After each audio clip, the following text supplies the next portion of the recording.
Can you give us a health check on some of your more important players at the moment, like Dixon, Darcy Byrne-Jones, and even Scott Lyson?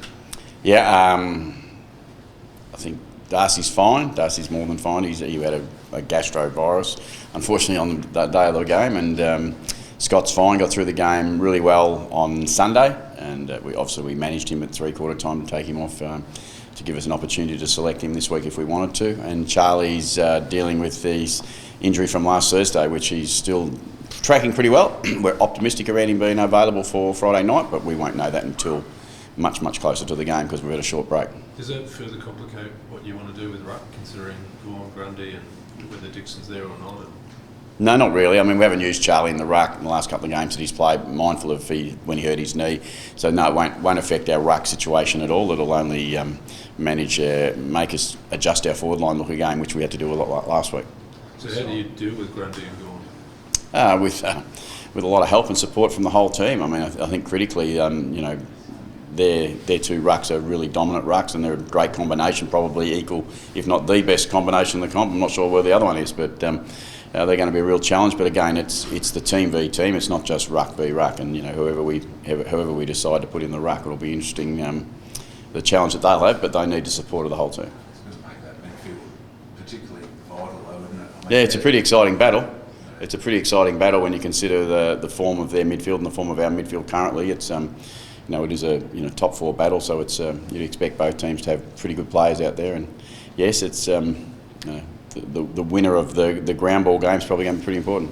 Everyone looks to these big stage games to make a lot of conclusions. What do you think gets measured at Port Adelaide against Melbourne?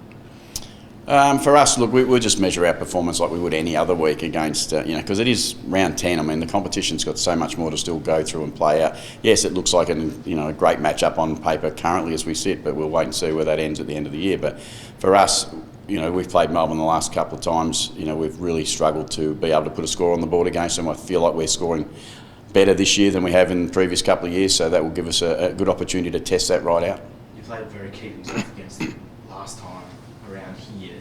Is that something that you're likely to replicate, or are you trying to play with a bit more speed on the board this time? Oh no, I think our form would suggest that we, typically have played with a bit more speed on the game, regardless of this year or last year. I think the reality is Melbourne force you into some of those games, and when they're at their absolute best. And when we played them, they were very, very good, particularly early last year and where they were at. So our challenge is to be brave enough to continue to play the way we want to play, and play what we're given a little bit. So whether we are taking some marks or a lot of marks, or playing straight at them, we'll have to wait and see what's on option. How's Todd Marshall going? Yeah, Todd's pretty good, to be fair. Unfortunately, he's had a second concussion in a short period of time, so we'd be very mindful of how that plays out and where it positions Todd. But all things being equal, he's really healthy and he's really good today. So I'd imagine if he follows the concussion protocols, that would make him available for Sunday week. Ken, what do you make of his starts in terms of competing with the opposition and then making sure something goes on the scoreboard? What's that? And you made the point that you've fallen behind recently and had to work back. So how do you regard your starts, and what issues are you working on there? Yeah, I think our starts are reasonable. They're not, we're not the fastest starting team in the comp. We haven't won every first quarter, but we've won our share of them.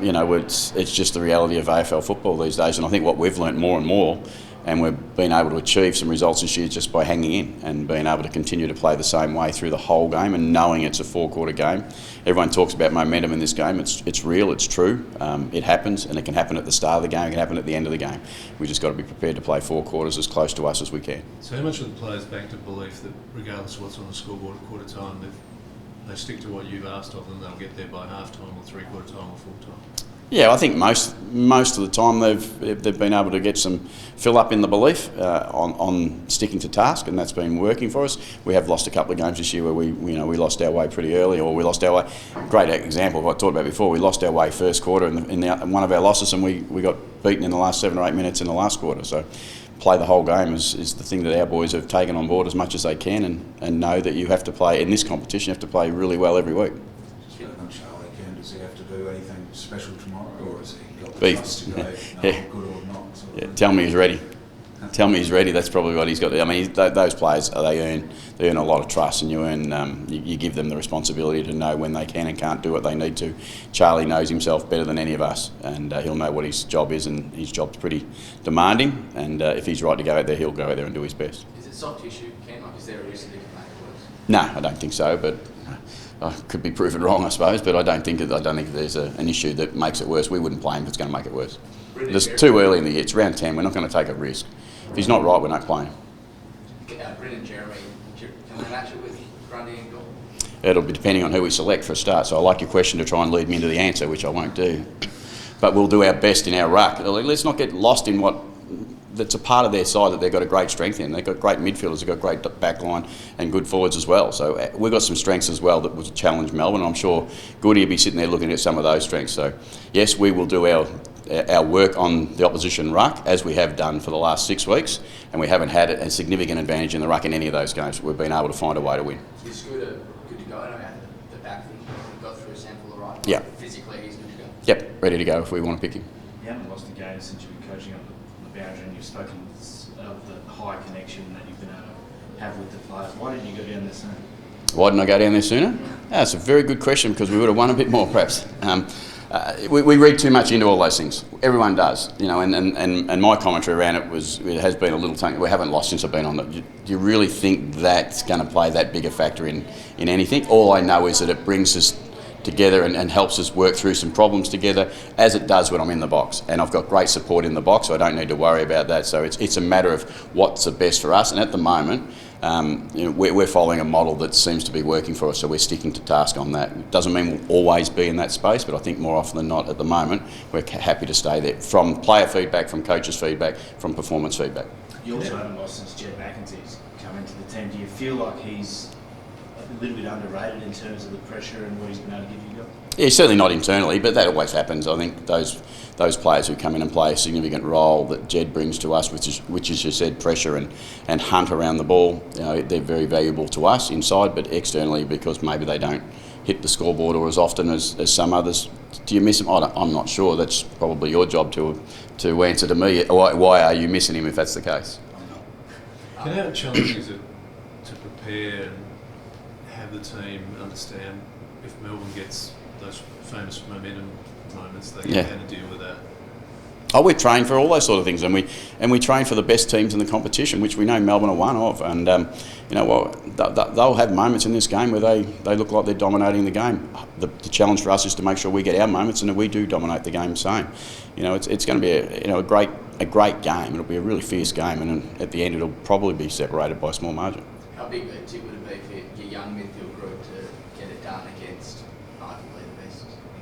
Oh, it's a good challenge for them, but they get challenged in the midfield. They get challenged each week because there's not many that are not got great midfielders in them in every team you come up against. And look, there's no doubting that Oliver, Petrarca, Viney, Sparrow's not there this week, but the two ruckmen, they're two wings. They've got an elite midfield, but we're really comfortable with our midfield can match it with most. Where does Zach sit at the moment in terms of elite midfielders in the competition? Zach? Butters.